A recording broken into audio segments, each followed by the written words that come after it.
नमस्कार। आप सभी का एक बार फिर से स्वागत है हमारे चैनल कथा विद हेमा जोशी में।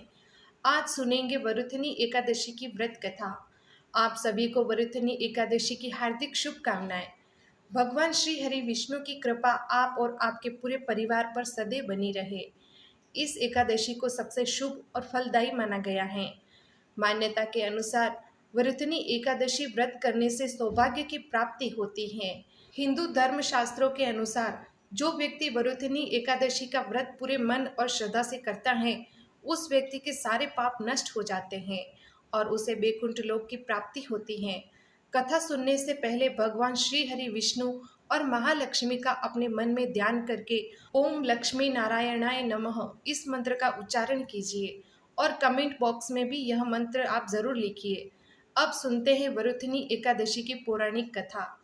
धर्मराज युधिष्ठिर बोले कि हे केशव, वैशाख मास के कृष्ण पक्ष की एकादशी का क्या नाम है तथा उसकी विधि क्या है? उस व्रत के करने से किस फल की प्राप्ति होती है? आप मुझसे विस्तार पूर्वक कहिए। मैं आपको नमस्कार करता हूँ।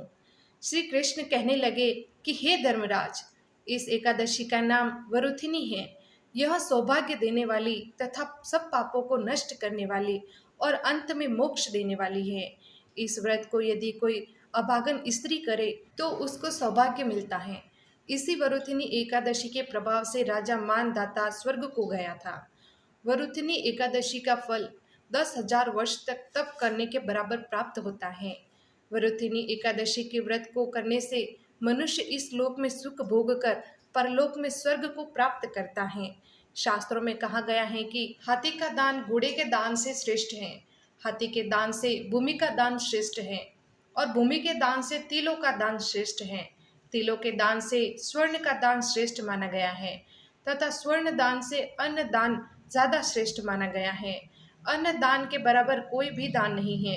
अन्नदाता से देवता, पितृ और मनुष्य तीनों तृप्त हो जाते हैं और शास्त्रों में अन्न दान को कन्यादान के फल के बराबर ही माना गया है। वरुथनी एकादशी के व्रत से अन्नदान तथा कन्यादान दोनों के बराबर फल प्राप्त होता है। भगवान श्री कृष्ण कहने लगे, हे युधिष्ठिर, जो मनुष्य लोभ के वश होकर कन्या का धन लेते हैं, वे प्रलय काल तक नरक में वास करते हैं या उनको अगले जन्म में बिलाव का जन्म लेना पड़ता है। और जो मनुष्य प्रेम और धन के साथ कन्या का दान करते हैं, उनके पुण्य को चित्रगुप्त भी लिखने में असमर्थ है और ऐसे मनुष्य को ही कन्यादान का फल प्राप्त होता है। हे राजेश्वर, वरुथनी एकादशी का व्रत करने वाले को दशमी तिथि के दिन से ही इन वस्तुओं का त्याग अवश्य करना चाहिए। कांसी के बर्तन में भोजन नहीं करना चाहिए, मांस एवं मदिरा का सेवन नहीं करना चाहिए, मसूर की दाल, चने का शाक, शहद, किसी दूसरे का अंश, दूसरी बार भोजन करना और स्त्री प्रसंग करना, यह सभी चीजें दशमी तिथि के दिन से ही वर्जित हो जाती हैं। व्रत करने वाले दिन जुआ नहीं खेलना चाहिए। उस दिन पान खाना, दातुन करना, दूसरे की निंदा करना, चुगली करना और पापी मनुष्यों के साथ बातचीत करना, यह सभी चीजें त्याग देना चाहिए। उस दिन क्रोध नहीं करना चाहिए, मिथ्या भाषण अर्थात झूठ नहीं बोलना चाहिए। इस व्रत में नमक, तेल तथा अन्न, यह सभी चीजें वर्जित हैं। हे राजन, जो मनुष्य विधिवत इस एकादशी को करते हैं, उनको स्वर्ग लोक की प्राप्ति होती है।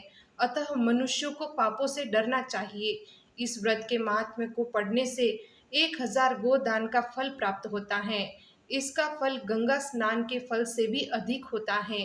हे राजन, अब मैं तुमसे वरुथनी एकादशी की एक कथा का वर्णन करता हूँ। तुम ध्यान पूर्वक सुनो।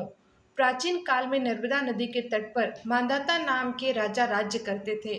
वह अत्यंत दानवीर तथा तपस्वी थे। एक दिन जब वह जंगल में तपस्या कर रहे थे, तभी न जाने कहां से एक जंगली भालू आया और राजा का पैर चबाने लगा। राजा तनिक भी नहीं घबराए और अपनी तपस्या में लीन रहे। लेकिन कुछ देर बाद पैर चबाते चबाते भालू राजा को घसीटकर पास के जंगल में ले गया।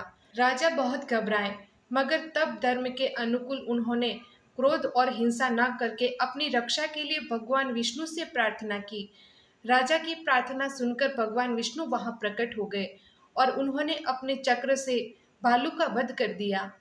राजा का पैर भालू पहले से ही खा चुका था। इससे राजा बहुत ही शोकाकुल हुए। उन्हें दुखी देखकर भगवान विष्णु बोले, हे वत्स, शोक मत करो। तुम मथुरा जाओ और वरुथनी एकादशी का व्रत रखकर मेरी 12 अवतार मूर्ति की पूजा करो। उसके प्रभाव से पुनः सुदृढ़ अंगों वाले हो जाओगे। इस भालू ने जो तुम्हारा पैर खाया है, यह तुम्हारे पूर्व जन्म का अपराध था। भगवान विष्णु की आज्ञा मानकर राजा मांधाता ने मथुरा जाकर श्रद्धा पूर्वक वरुथनी एकादशी का व्रत किया। इस व्रत के प्रभाव से राजा शीघ्र ही पुनः सुंदर और संपूर्ण अंगों वाला हो गया। इसी एकादशी के प्रभाव से राजा मांधाता स्वर्ग को गए थे।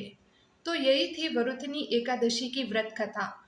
वरुथनी एकादशी के दिन सुबह जल्दी उठकर स्नान करके स्वच्छ वस्त्र धारण करें। उस दिन भगवान विष्णु को पीले फल, पीले रंग की मिठाई का भोग लगाए। एकादशी के दिन भगवान विष्णु के साथ माँ लक्ष्मी की पूजा करने से घर में सुख, समृद्धि और धन का आगमन होता है। हिंदू मान्यताओं के अनुसार पीपल के पेड़ में भगवान विष्णु का वास होता है। इसीलिए वरुथनी एकादशी के दिन पीपल के पेड़ पर जल चढ़ाना बहुत शुभ माना जाता है।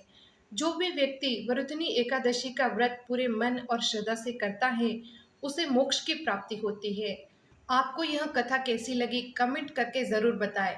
और साथ ही एकादशी का पारण सदैव द्वादशी के दिन किया जाता है।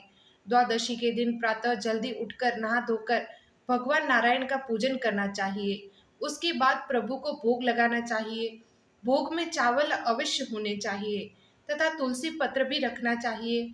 उसके बाद गाय और पक्षियों के निमित्त भोजन तथा दाना निकालकर मंदिर में अथवा ब्राह्मण को अन्न का दान करके प्रभु को लगाए गए भोग को ग्रहण करना चाहिए। पारण के शुभ मुहूर्त की जानकारी डिस्क्रिप्शन में दी गई है। आगे भी धार्मिक कथाओं को सुनने के लिए मेरे चैनल कथा विद हेमा जोशी को सब्सक्राइब करना ना भूलें। धन्यवाद।